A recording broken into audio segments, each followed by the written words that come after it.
कुटुंब दक्ष YouTube channel पर स्वागत है। वीडियो पसंद आए तो चैनल एक को बार सब्सक्राइब ब्रह्मा कर जी बेल ने आइकन राजा का बटन दक्ष दबाना को मत भूलना। प्रजापति बनाया। प्रजापति बना दिया तो सम्मान समारोह रखा। सम्मान समारोह में सबको बुलाया। ब्रह्मा जी को भी बुलाया, भगवान शंकर को भी बुलाया, विष्णु भगवान भी आए, सब देवता आए। अच्छा, नेताओं की आदत होती है कभी भी सम्मान समारोह हो देरी से आएंगे ताकि लोग इंतजार करें। सम्मान समारोह में सब देवता पहले पहुंच गए, पर ये प्रजापति दक्ष थोड़ा देर से आए। सब देवता खड़े हो गए, ब्रह्मा जी खड़े नहीं हुए, विष्णु भगवान खड़े नहीं हुए। ब्रह्मा जी ने सोचा हम तो बाप हैं, हम क्यों खड़े हो। विष्णु भगवान ने सोचा वाह हम तो दादाजी हैं, हम क्यों खड़े हो। भोले बाबा ने सोचा हम इन दोनों में कौन से भेद है, ये दो ही रूप हमारे ही है, तो हम काय को खड़े हो, हम भी तो दामाद हैं। वो भी बैठे रहे। राजा दक्ष ने चारों तरफ नगाहे को घुमाया, सोई देखा कि सब खड़े हुए हैं सम्मान में, बस 3 लोग बैठे हुए हैं। तो राजा दक्ष की नजर जहां गई तो इनके उद्घोषण भाषण होने के बाद में इनने पहले ही ठोक दिए, नाराज हो गए शंकर जी के ऊपर। और जैसे ही सिंहासन पर राजा दक्ष बैठे, सोई बोलने लगा, सुनो सुनो सुनो देवताओं सुनो। आप देवता चौंक गए कि भैया इनके प्रवचन तो बाद में होने थे, पहले ही काय को ठोकने लगे, कोई बड़ी बात है। सब शांत हो गए। हाँ भैया बताओ। भैया सावधान होकर सुन लो सब लोग, एक बात हम कहना चाहते हैं। विशिष्ट सम्मानीय लोगों में एक भी अगर असभ्य आदमी आ जाता है तो सभा का माहौल खराब हो जाता है। अब सब अपने एक दूसरे की तरफ देखने लगे, भैया इसमें कौन सा आदमी खराब आ गया। लेकिन राजा दक्ष नहीं रुका। सुनो, अरे तुम इधर उधर क्या देख रहे हो, तुम्हें दिखाई नहीं पड़ता कि नंगा शिव न बैठने का ज्ञान है न उठने का ज्ञान है, दिन भर भूत प्रेतों के संग रहता है, इसकी हालत भी और आदत भी भूतों जैसी हो गई। तो किसी ने राजा दक्ष से धीरे से कहा कि वाह तुम्हें इतने अवगुण दिखाई पड़ रहे, तो अपनी बेटी का विवाह क्यों किया। इतने ही अवगुण थे तो बेटी का विवाह न करते। राजा दक्ष ने कहा, कहां हमारी सुकुमारी सुंदर कन्या और कहां ये मरकट लोचन वाला शिव, कहीं हम अपनी बेटी का विवाह इसके साथ करते। वो तो पिताजी की आज्ञा थी सो कर दिया, पर आज के बाद हम कह रहे हैं, ध्यान से सुन लो, आज के बाद किसी भी यज्ञ में किसी भी आयोजन में भगवान शंकर का कोई भाग नहीं। बहुत देर तक तो शंकर जी चुप रहे, नंदी जी तमतमाते रहे। नंदी जी धीरे से उठ के बोले, अगर आपकी आज्ञा हो तो इन्हें मजा चखा दे। शंकर जी बोले, चुप रहो, शादी की गालियां हैं, किसी को विवाह के समय मिलती हैं, हमें बाद तक मिल रही है। ससुर साहब है, चुप रहो, कुछ बोलना नहीं। लेकिन जब नहीं रहा गया, बार बार उसने जो है भगवान शंकर की निंदा की। अब तो नंदी से नहीं रहा गया, भगवान शंकर की निंदा सुन ली सो तमक कर नंदी खड़े हो गए। हे राजा दक्ष, जब से आया है बक बक बक बक बक बक कर रहा है, जा हम भी श्राप देते हैं, तेरा मुंह बकरे का लग जाए। तो राजा दक्ष तो कुछ नहीं बोले। राजा दक्ष की तरफ से भृगु जी ने अपनी डांडी पर हाथ फेरा, बोले हे नंदी तुझे क्या लेना देना, ये ससुर दामाद का मामला था, तू क्यों बोला। जाओ, हम भी श्राप देते हैं, भगवान शंकर के जितने भी गण हैं सभी के सभी गण पाखंडी हो जाएं। और नंदी को लगा कि हमें श्राप मिल गया पाखंडी होने का। सोई नंदी फिर तमक के उठे, ए बाबा हम लोगों को पाखंडी होने का श्राप दिया, जा हम भी तुम्हें श्राप देते हैं, तुम्हारे जैसे जितने भी ब्राह्मण हैं मांगने वाले, सब चटुकार मांगने वाले ब्राह्मण बन जाए। जहां श्राप मिली, शंकर जी ने मन में सोचा, आए थे सम्मान समारोह में, चल रहा है श्राप समारोह, इससे अच्छा तो चले जाना चाहिए। मौन होकर के भोले बाबा उठ गए, नंदी वंदी को कहा चलो, सभी गणों को लेकर के आ गए। लेकिन आ तो गए, पर भोले बाबा से सीखो, जितने भी शादीशुदा लोग बैठे आते ही पत्नी पे नहीं भड़के तो तुम्हारे पिताजी ऐसे वैसे हैं ये वो, नहीं, चुप हो गए, जब मौका आएगा तब बताएंगे। बहुत दिन बीत गए।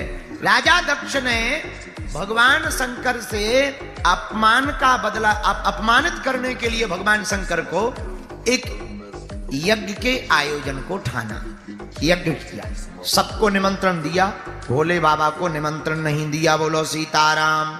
सब देवता आए पर शंकर जी को नहीं बुलाया।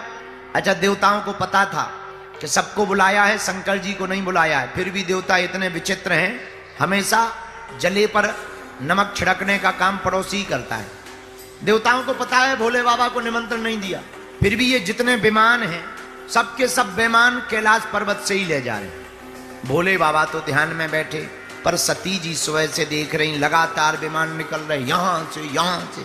क्या बात, कुछ गंधर्वियां गाती हुई जा रही थी। सोई सती जी दौड़ी दौड़ी गई, अरे सखियो कहां जा रही हो? सोई ऊपर से गंधर्वियां बोली, अरे सती तू अभी तक यहां बैठी है, तुझे पता नहीं तेरे पिताजी ने कितने बड़े विशाल यज्ञ का आयोजन किया है, हम सब देवी देवता वहां जा रहे हैं, हम भी जा रहे हैं, तू नहीं जाएगी क्या? हाँ पता है, तू चल, हम अभी आते। झूठ मूठ बोल करके सती जी वापस आई। भोले बाबा बैठे हुए थे। सोई सती जी ने सोचा अब कैसे बात करें, पिताजी इतनी बड़ी यज्ञ कर रहे हैं पर निमंत्रण मिला नहीं है। सोई सती जी बाबा के चरणों को दबाने लगी। जितने विवाहित पुरुष बैठे हैं सुन लो, जिस दिन तुम्हें बार बार चाय के लिए पूछा जाए, मीठा हलवा के लिए पूछा जाए, समझ जाना या तो जेब कटनी है या गर्दन। सती जी चरणों को दबाने लगी। भोले बाबा बोले, देवी जी क्या बात है, आज बहुत सेवा हो रही। नहीं महाराज, हम स्त्रियों का तो धर्म है पति के चरणों की सेवा करना। अच्छा, पर कोई कारण है? हाँ, एक कारण है। क्या आपको पता चला आपकी ससुराल में आपके ससुर जी ने यज्ञ का आयोजन किया, आप जाएंगे? भोले बाबा बोले, देवी ये बताओ कोई निमंत्रण आया है?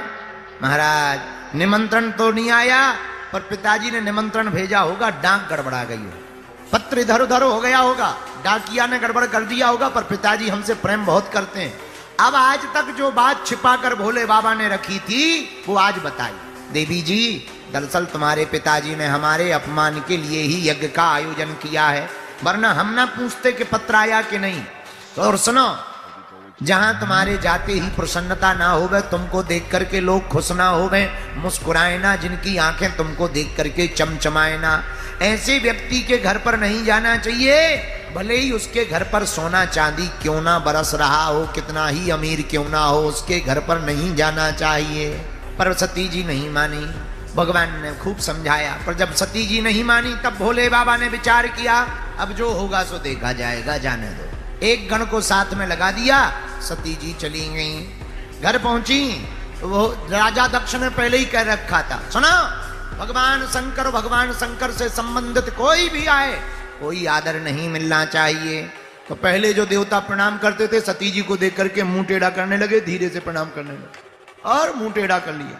सती जी ये माहौल देखकर घबरा गई, ऐसा आज तक नहीं देखा था। बहनें भी ठीक से नहीं मिली, मुस्कुराती हुई भर मिली, एक आध बार ताना दे दिया, चली गई, पर मिला कौन प्रेम से?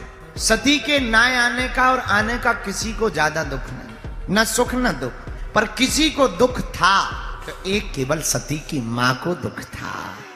मां का ममत्व तो अद्भुत होता है। बेटा या बेटी कितनी भी बेकार हो, पर मां कभी भी अपने दिल से दूर नहीं करती है। आगे माता सती ने मां को मिली, पिता को भी मिली, पर पिता का ठीक से स्वभाव नहीं देखा। यज्ञ की तरफ गई, यज्ञ में सब देवताओं का भाग अलग अलग रखा, स्थान अलग अलग रखा। भगवान शंकर कतहु न देख संग भूकर भागा, कहीं भी शंकर जी का स्थान नहीं देखा। तो सती जी को थोड़ा क्रोध आया, और क्रोध आना भी चाहिए, क्योंकि पति के सम्मान में पत्नी का सम्मान है, और पति के अपमान में पत्नी का अपमान है। अब सती जी को क्रोध आया और उन्होंने सोचा कि हम वापस जाएंगे तो भगवान शंकर मुस्कुरा करके भोले बाबा कहेंगे, आओ दक्ष कुमारी, हम इनके नाम से जोड़ेंगे, हमारा मजाक बनाएंगे, इससे अच्छा है प्राणों को त्याग देना चाहिए। तो क्रुद्ध हो गई, होंठ फड़फड़ाने लगे, आंख लाल हो गई।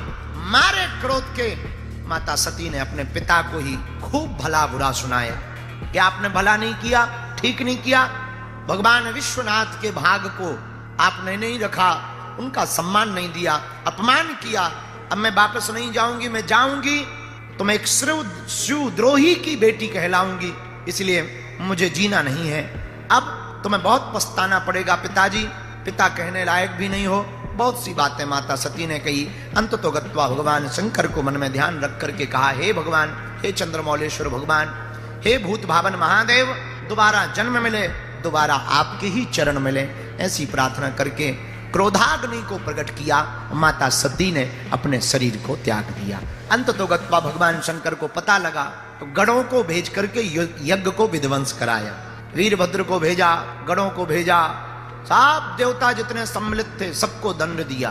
किसी की दाढ़ी पटा ली, भृगु जी की दाढ़ी पटा ली, किसी के दांत फोड़ दिए, किसी की आंखें निकाल ली, सबको दंड दिया, यहां तक कि राजा दक्ष के सिर को काटकर हवन कुंड में कर दिया स्वाहा। लाइक और सब्सक्राइब कर नोटिफिकेशन का बटन दबाना मत भूलना।